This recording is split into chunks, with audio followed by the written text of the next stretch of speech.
Some medieval books were feared not because of what they said, but because people believed they could kill. One such book was chained shut, and it still is. History got weird. The like button still weirder. Tap it. Chapter 1. Octopus oracles were a real thing. The tide pool shimmered beneath the morning light like a polished mirror, disturbed only by the slow, pulsing movement of an octopus unfurling from this rocky crevice. Its skin shifted colors, mottled brown, then gray, then pale ochre, as it glided along the pool's edge, a silent specter brushing the sea-worn stones with a ledge, carved by time and wind. An old man in a salt-stained robe leaned forward, watching. This was not mere curiosity, it was divination. Long before telescopes and test tubes, before scriptures were printed or dissected, the ancient Greeks looked to the world itself for signs: birds in flight, the crackle of fire, the rustling of leaves, and in some forgotten corners of the Ion coast they looked too. The octopus, the practice, never gained the grandeur of Delhi, where the Pythia inhaled vapors and spoke in riddles, nor did it echo with the sacred oak whispers of Dana. It lived in quieter places, rocky shorelines, small island communities, coasts, reachable only by boat or goat path. There in these linear spaces, where land meets sea, the octopus oracles practiced their craft. They were not always called that. The name comes later, Latinized, romanticized, reinterpreted by scholars, squinting at crumbling fragments. But in their time, they were known simply as watchers, sometimes priestesses, sometimes fishermen, earned seers, always individuals with a certain reputation they did not claim to control, the gods they claimed only to listen. The octopus, polypus, in their tongue, was a creature of many meanings to the Greeks. It was clever and strange, a shape shifter that could vanish in a puff of ink, or fold itself into a shell no wider than a clenched fist. Homer had no trouble likening Odysseus's bloodied hands to the tentacles of one dragged from its lair. It was a symbol of struggle, cunning, persistence. It was sea-born, slippery, sacred too. Deities like Proteus, and possibly Poseidon himself. The sea, after all, was not merely geography. It was personality. It had moods, secrets, appetites. The oracle setting was humble, no marble columns, just a tide pool. Sometimes several scouted out and mapped with obsessive care. Pools too deep or too wide were useless. The best were shallow basins tucked into the arms of rugged stone pools that trapped seawater.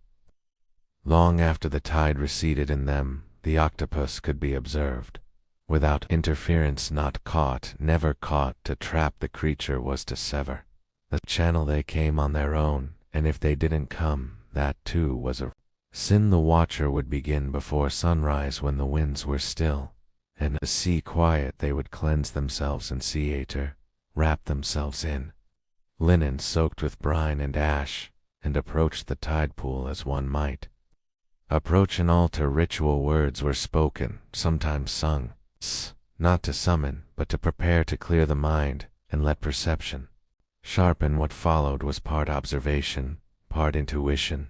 The movements of the octopus were studied with intensity. Was it sluggish or swift? Did it coil tightly or sprawl out? Did it change color in a flicker or stay pale and trembling? Did it lift itself from the floor of the pool or hug the rocks, as if hiding from something unseen? Every motion could mean something. War, peace, betrayal, fertility, storms, disease. And then there was the matter of ink. If the octopus inked the water, it was not always taken as fear. Sometimes it was a sign of divine protest or mourning. In one account, a village woman from the island of Australia sought the oracle's guidance after her son vanished. At sea, the watcher fasted for a day and sat by the pool until a large octopus emerged near dusk. It moved only briefly before expelling a dense cloud of ink, spread across the pool like a shroud. The watcher wept, declaring the boy lost, his fate swallowed by the sea. Days later, the body washed ashore was a coincidence most likely, but the story passed from mouth to mouth, memory to memory. The octopus oracle was never questioned again. No scrolls survive that codified this form of divination. It was not systematized. It resisted structure. That was part of its appeal and its danger. Unlike the more established oracles, whose temples generated wealth and power, the tide pool watchers remained peripheral, respected, locally feared, occasionally, but never institutionalized, and perhaps that's why they vanished. With so little trace, still echoes remain. A fragment of a 3rd century BCE poem speaks of the priestess of the arms, who reads the writhing limbs of sea things by the moon's silver eye. A temple relief from Nekos shows a woman seated beside what appears to be a rocky pool with an octopus carved in careful detail at her feet, its tentacles entwined with seaweed and stone. The symbolism is unmistakable to anyone who knows what to look for. Unlike birds or entrails, the octopus could not be easily interpreted by amateurs. It did not offer the simplicity of a straight flight or a healthy liver. Its meanings shifted. One oracle's omen might be another's contradiction. This made it risky, but also potent.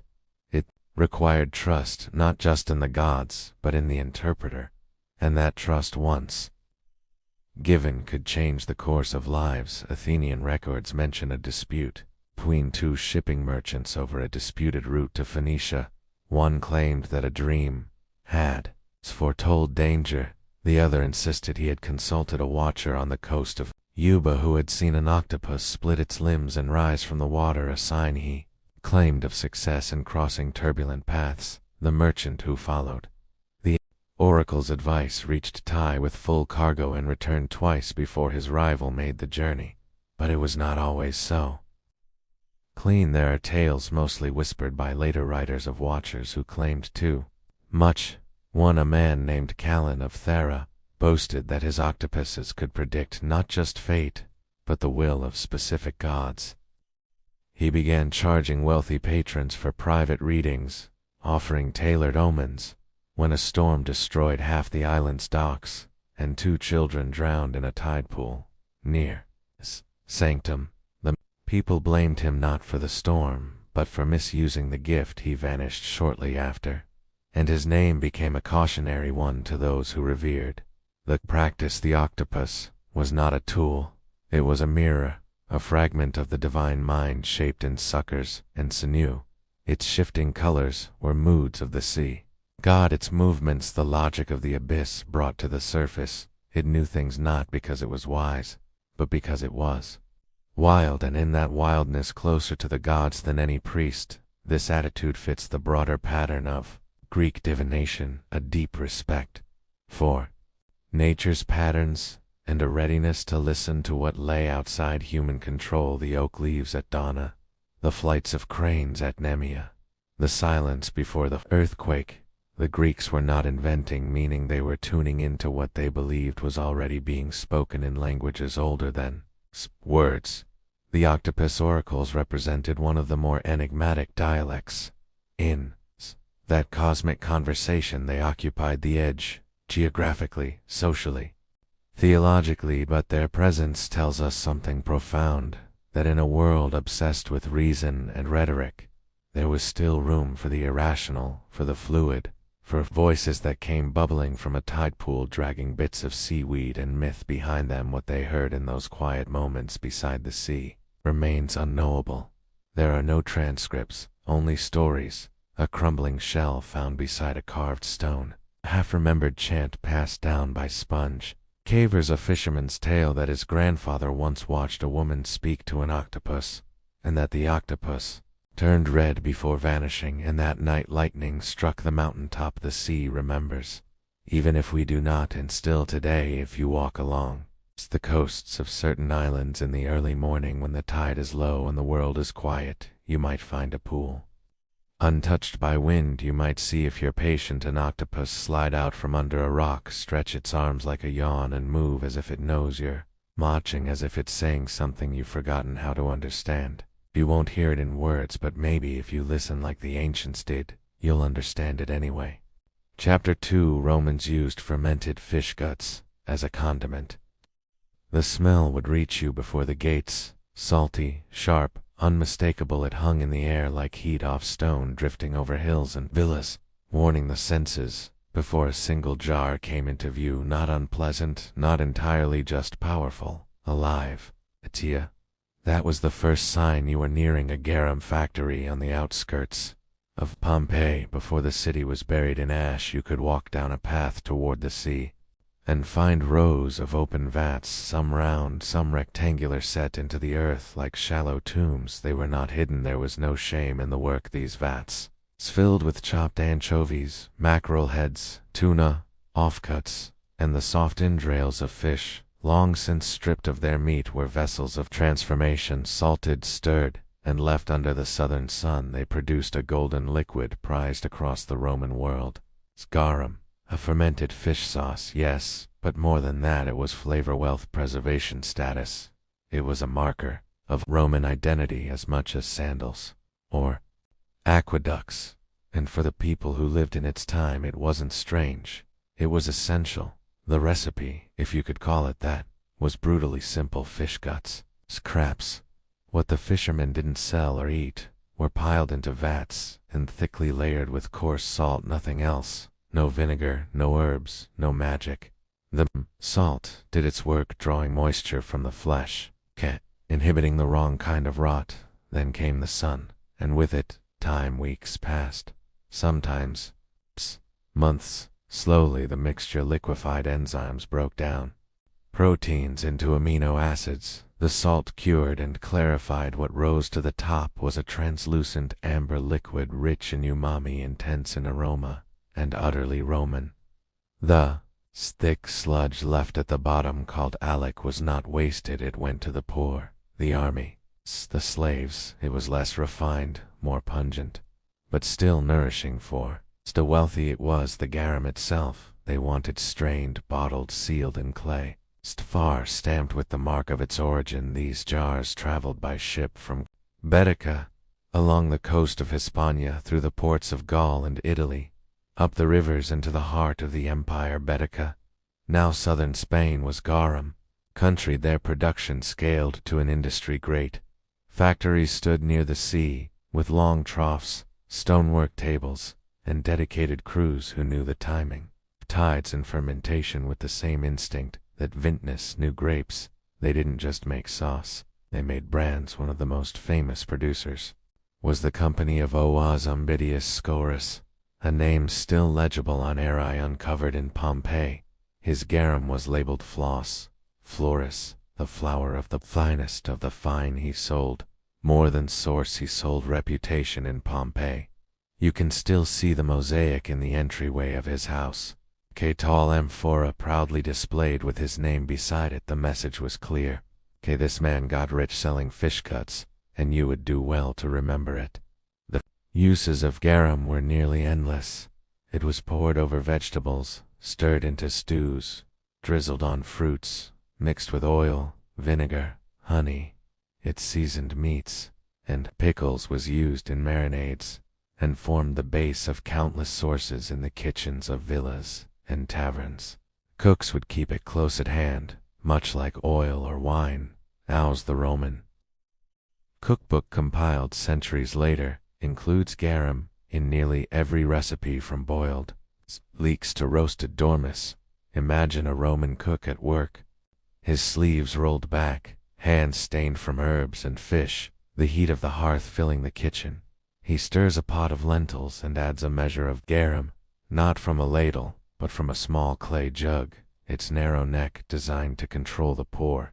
He doesn't taste yet, he knows the balance by feel, the sharp tang. 'Twill soften as it simmers, melding into something savory and round. Garum wasn't a garnish. 'Twas alchemy. Its importance stretched far beyond taste. It preserved in a world before refrigeration, salt, and fermentation were survival. Garum added not just flavor but longevity. A salted, fermented fish sauce could last months, years, even without spoiling, as long as the jar stayed sealed. Amphorae discovered in sunken Roman ships are sometimes intact. Their Contents still viscous after 2,000 years. Archaeologists at Pompeii and Herculaneum found whole garum workshops preserved by Vuvius. Bats still have full tools scattered as if dropped mid-task. Inscriptions on the amphor detail their contents and quality. Garum soriorum licumen optimum. Maria XPC Combro. Each term had meaning. Garum was the finest extract. Licumen, a term that over time sometimes replaced garum, could mean the same or something slightly coarser. Muria was a strong. Rionalic was the dregs. The distinctions mattered. Patrons paid for them. Factories labeled their wares not just with names, but with regional origin. Much like olive oil or wine, the reputation of a price. Baetica, Lusitania, Sicily, all had their own styles, their own grades. The finest sauces might be reserved for emperors and senatorial banquets. The coarser ones filled military rations, or stalls. One soldier's letter preserved on wax tablet mentions the delivery of liquid to his outpost on the Rhine. Even at the frontier garum traveled. Trade routes sprawled like veins from the heart of the empire, and garum flowed. Along them the jars, tall, thin-necked, sealed with resin or cork, were designed for stacking in ships. Thousands of amphi have been found in underwater wrecks, barnacled and silt-covered, bearing the inked names of their makers. Even in Roman Britain, far from the sun-soaked shores of the Mediterranean, fragments of garum jars have turned up, hinting at dinners once brightened by a splash of salted fish. Its appeal cut across class. The wealthy had the best, yes, but even those who lived in cramped and Sully, the city's apartment blocks, might afford it cheaper.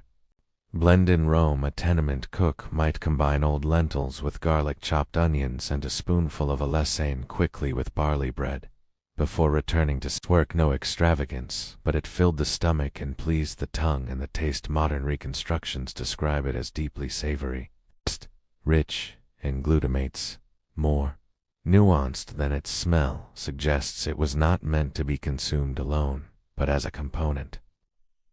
Sharp balancing, intensifying, much like salt or lemon, it lifted other flavors. Roman palates valued intensity. They liked bold wines, aged cheeses, sweet and sour combinations, strong contrasts.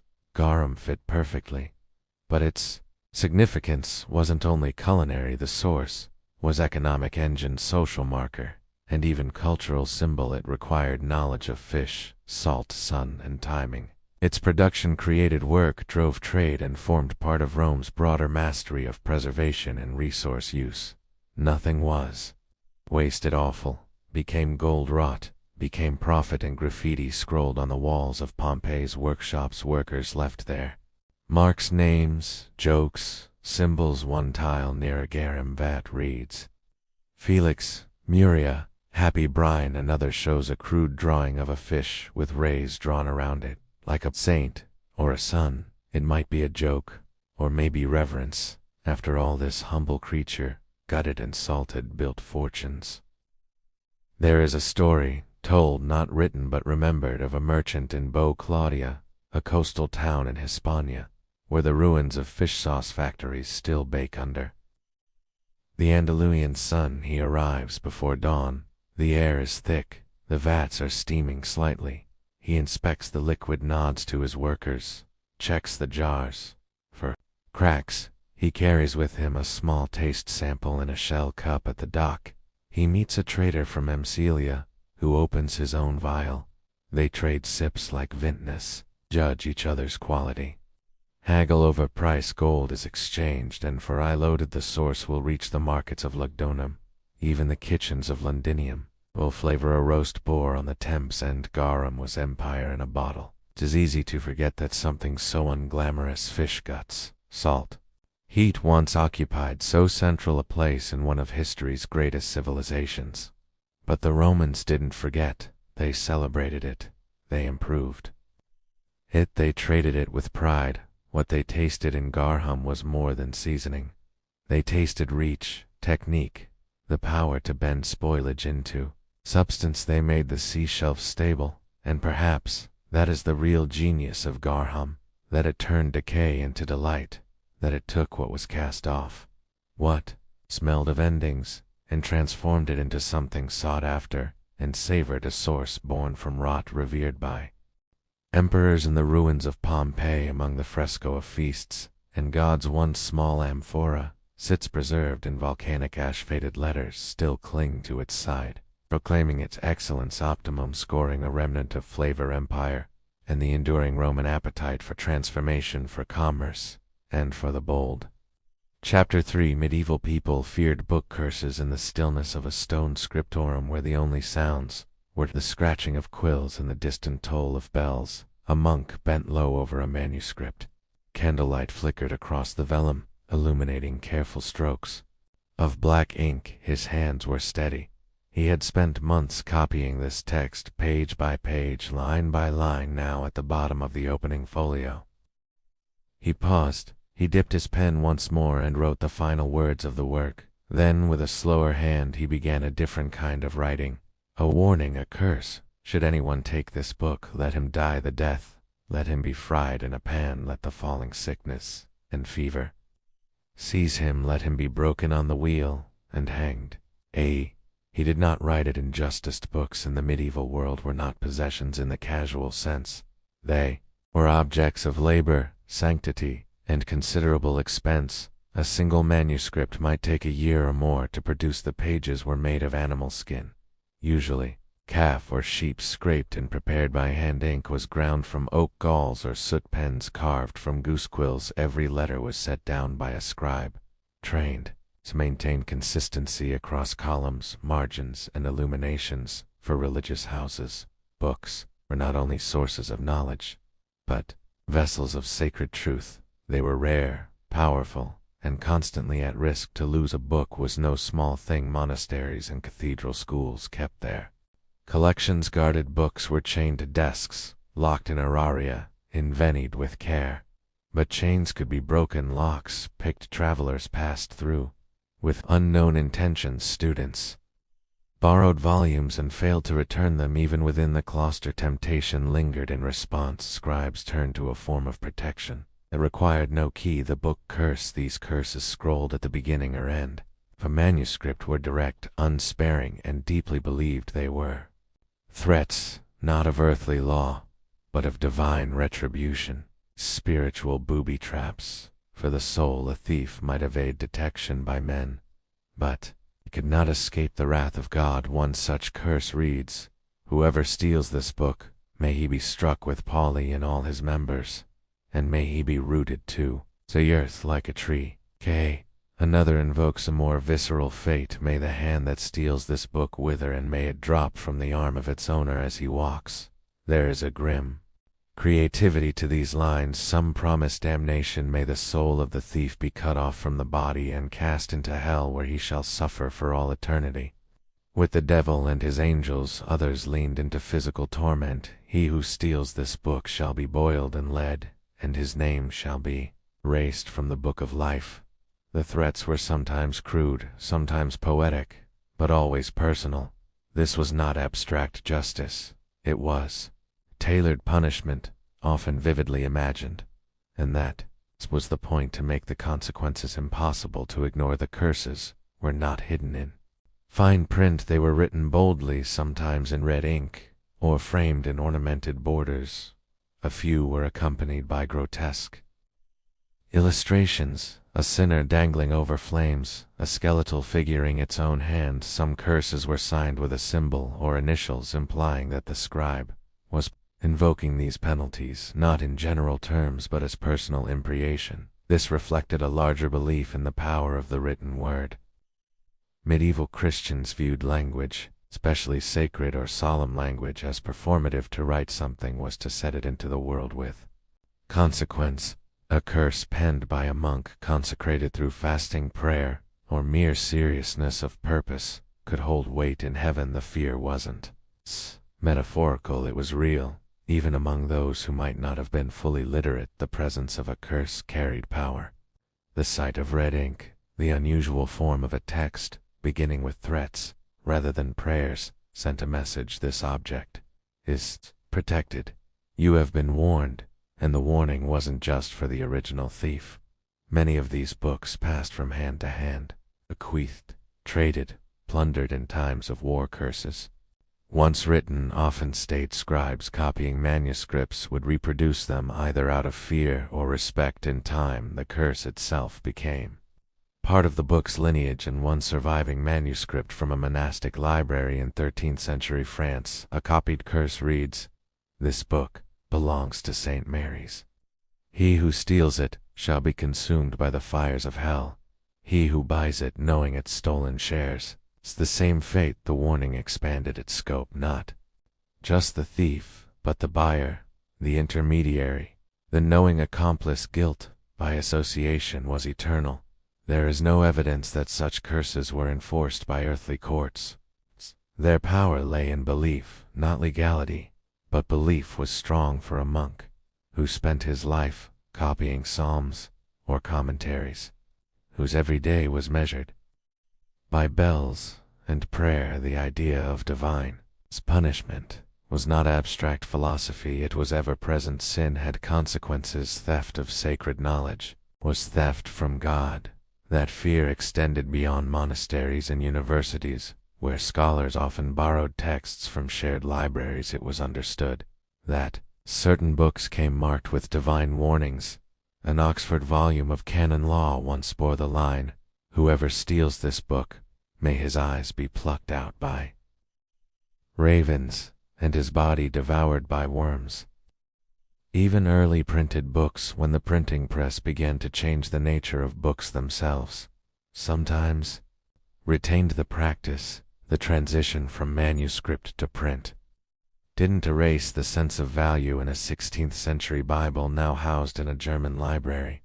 The frontispiece reads, "Whosoever removes this holy scripture from this house, may he die of hunger, and may his children beg for bread from strangers."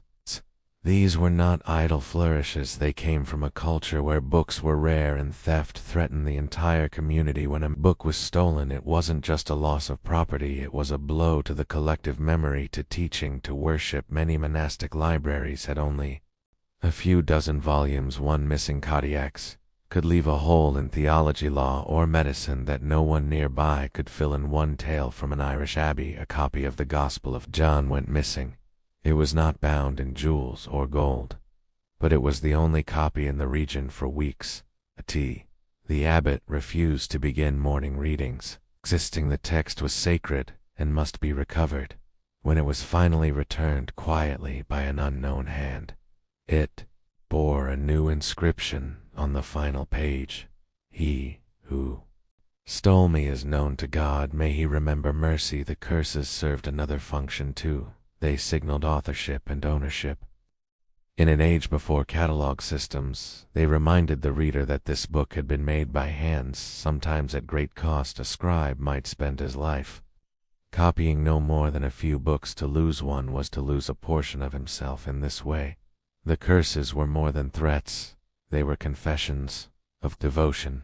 A monk cursing a thief was not merely angry. Was protecting something he believed had been trusted to him by his abbot, his order, or by God. And sometimes buried in the threats, there is a flicker of weary humor.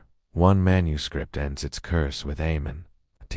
But if you return the book quickly, perhaps we can forget all this." Another, "Whoever takes this book, let him be cast into the outer darkness, unless, of course, he brings it back before." Under these small concessions don't undercut the seriousness. They remind us that medieval people were not blind zealots, but fully human. They knew the line between fear and forgiveness. The curses were a tool, a last defense sharpened with ink and faith. Today, books are so abundant. They overflow from shelves, paperbacks pile up in charity shops. Digital files vanish into clouds. To fear for the life of a book now seems quaint, but in those earlier centuries, a book was a world entire, and its protection was a sacred duty. The curses remain not as echoes of superstition, but as evidence of how deeply words once mattered in faded script between prayers and psalms. They sit like quiet sentinels, reminders that even the most precious knowledge needs guardians, and sometimes those guardians wrote in Threats chapter 4. Pope Gregory IX declared war on cats in the year 1233. Pope Gregory IX issued a papal bull that would outlive its author, not in doctrinal influence, but in the curious echo of its consequences. The document known as Vox in Rama was not about cats, not directly. It was about heresy, about demons, secret rituals, and the unseen enemies of the Church.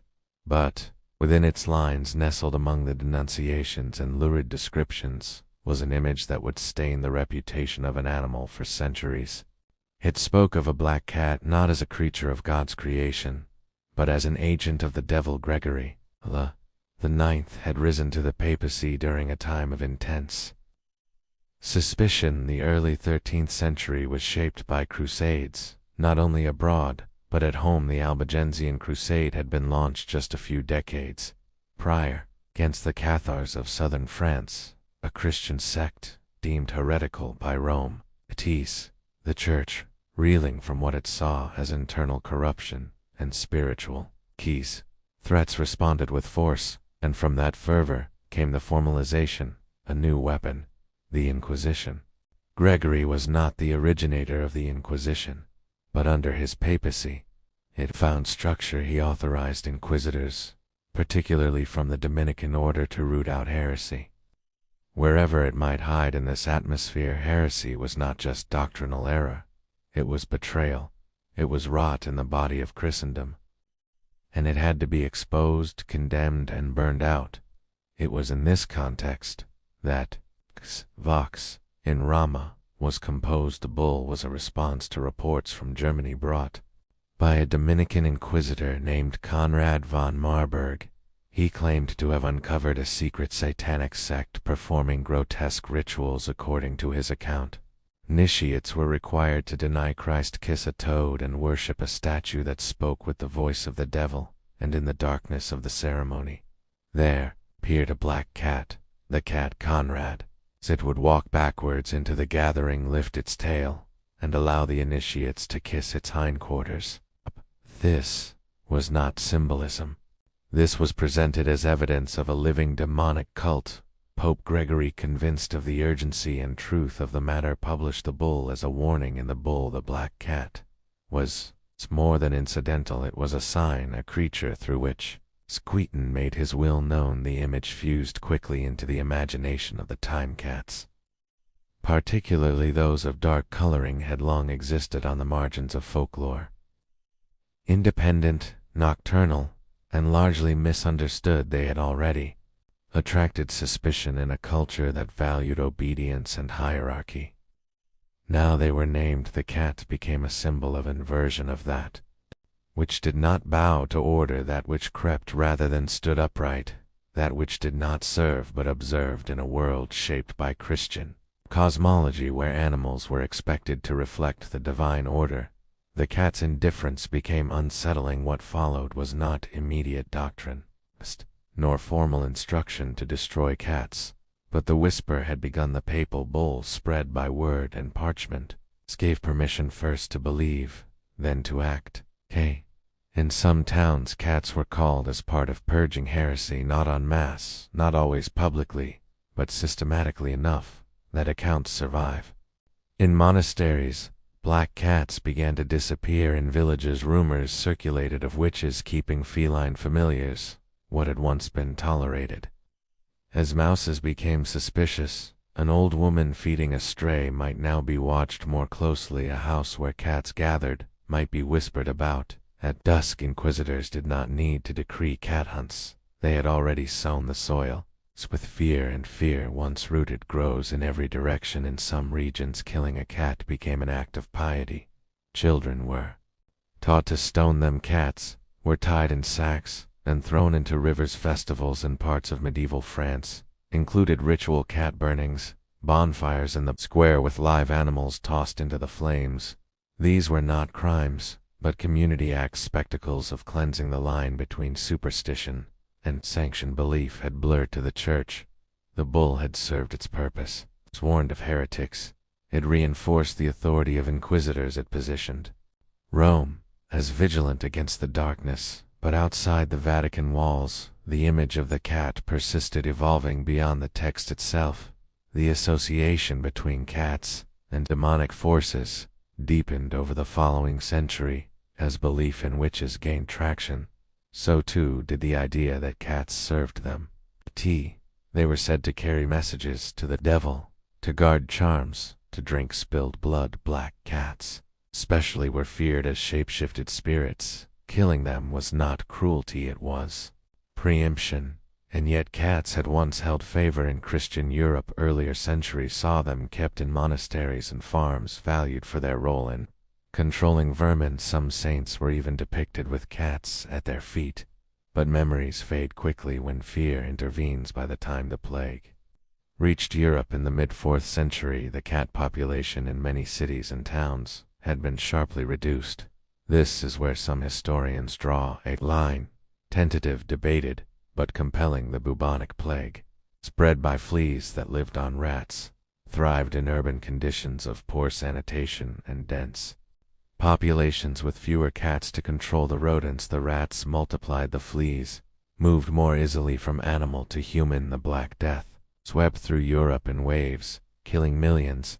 It is, of course, an oversimplification to lay the plague at the feet of cat killers. Trade, climate, migration all played their parts. The medieval world lacked the knowledge to trace disease vectors or understand infection, but the theory remains that one of the most feared creatures of the plague era might have been in some small way a victim of earlier fear.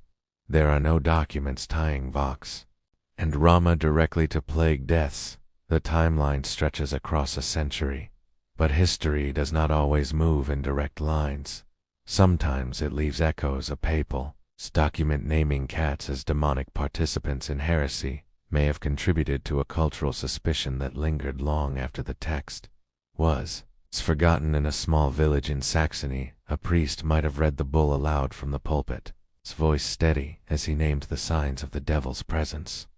A farmer might have remembered it a year later when his child fell ill and the neighbor's cat lingered too near. A magistrate might have heard of him as woman who spoke to animals and found in the memory of Vox in Rama a justification to arrest. Her belief is not static, it moves with the people who carry it, and once the cat had been marked, the stain was hard to remove. Pope Gregory IX did not write his bull with plague in mind.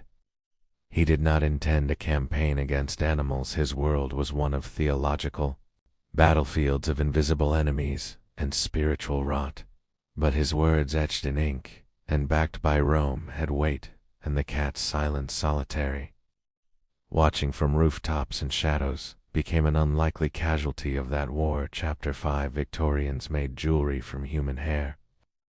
The mourning customs of Victorian England were elaborate, deeply felt, and carefully observed. Death was not treated as a moment, but as a season, a long structured passage marked by black crape-drawn shutters, lowered voices, and an intricate language of grief. In this world of mourning where silence and symbols spoke louder than words, few tokens were as intimate or as enduring as hairwork, jewelry made from the hair of the dead. To modernize it might seem strange, but to the Victorians human hair was more than a remnant.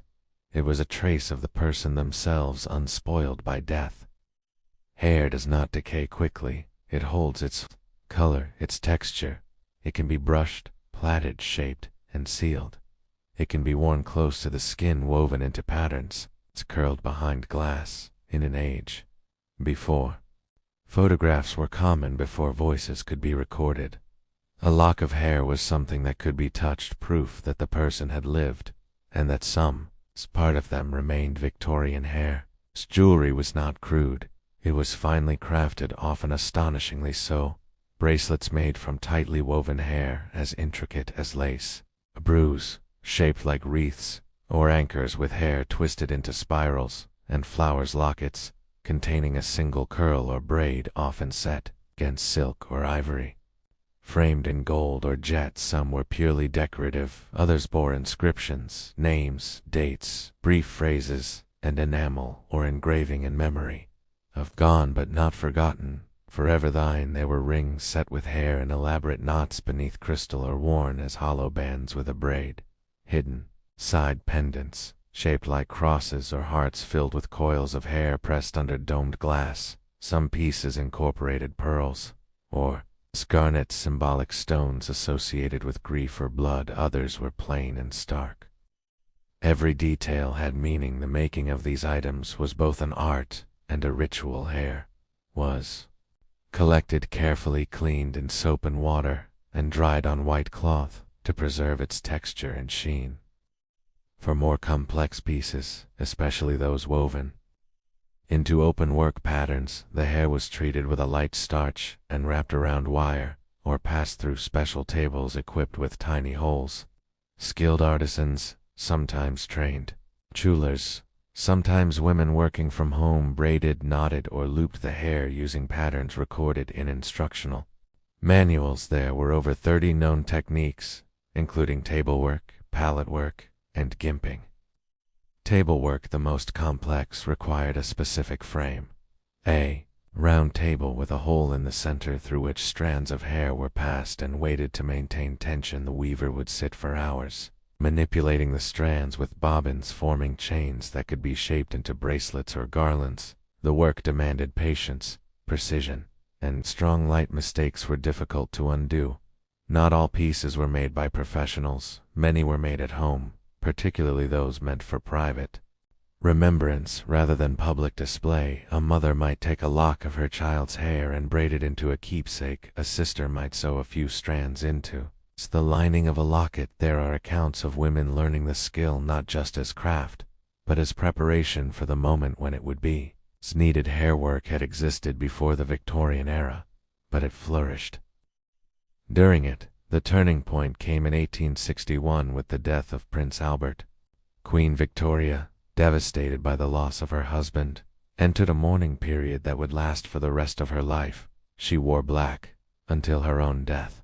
4 decades later, and with her court set the standard for mourning in the empire, her sorrow was not only personal, it became cultural. Mourning dress became codified. There were rules: how long one must wear black, when gray or lavender might be introduced, when jewelry might be worn again, and of what kind. Hair jewelry fit perfectly into this etiquette. It was somber but sentimental, visible. Victoria herself wore jewelry containing Albert's hair, and often gave similar pieces as gifts. Her influence spread through the aristocracy and into the middle class, and with it, the fashion for memorial hair work took root by the 1870s. Catalogs advertised hair jewelry openly. Some jewelers specialized in it. Some families kept albums filled with hair samples cataloged by name and date. In one surviving letter from 1874, a widow in Yorkshire writes to a jeweler in London, enclosing a small envelope: "Sir, within you will find the hair of my late husband William. I ask you to make of it a brooches and a bracelet in the style of your enclosed illustration. The clasp may bear his initials, W.J., in gold. I desire it to be simple and strong. I wear it daily." The pieces were not always hidden beneath layers of clothing. Many Victorians wore mourning jewelry openly. It was not macabre. It was appropriate to wear. A ring of hair was to show allegiance to memory, to the bonds of family and love that did not end with death. Some wore pieces for months, others for years. Some never removed them, and not all hair jewelry was about death. There existed a parallel tradition of romantic hairwork, tokens exchanged between lovers or given to mark engagements, marriages, even friendships. A soldier might leave a lock of his hair with his before going to war. Young woman might give a braided ring to her betrothed. These too were made with care, but often in lighter tones, more delicate settings, and cheerful symbolism. Clasped hands, birds, forget-me-nots. The line between mourning and affection was sometimes hard to draw.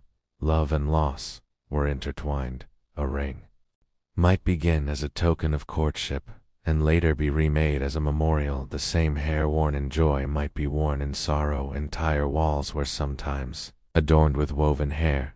These were not everyday displays but commemorative pieces, wreaths of human hair shaped into flowers and vines framed behind glass. One family piece preserved in an American museum contains the hair of 12 siblings, each named in tiny script around a central rosette. The colors vary: blonde, chestnut, silvered brown, recording not just individuals but time itself. The practice extended across Britain, Europe, and into North America. Hairwork societies were formed. Magazines published patterns. It was a domestic art as much as a mourning one, a way to bind family and memory into something tangible, something that would not fade by the turn of the 20th century. The practice had begun to warn cultural attitudes toward death, shifted. Mourning became less public, less prolonged. Medicine advanced, and death moved from the home to the hospital. Photography had become widespread. People could preserve likeness in a printed image, not just in strands of hair, and fashions changed. The somber restraint of Victorian mourning gave way to the modern age's preference for brevity, brightness, and new beginnings. Still, the pieces remain. Museums hold collections of mourning jewelry, carefully labeled and preserved. Private families keep brews and rings in velvet-lined boxes. Some show the maker's name stamped inside the clasp. Others are anonymous, their stories lost their meaning, visible only in the craftsmanship. The tiny braids, the careful knots, the gold engraving that still reads, Mother, 1879. To the Victorians, hair jewelry was not odd. It was sacred, a way to hold on, to make memory tactile in a world where death was always near.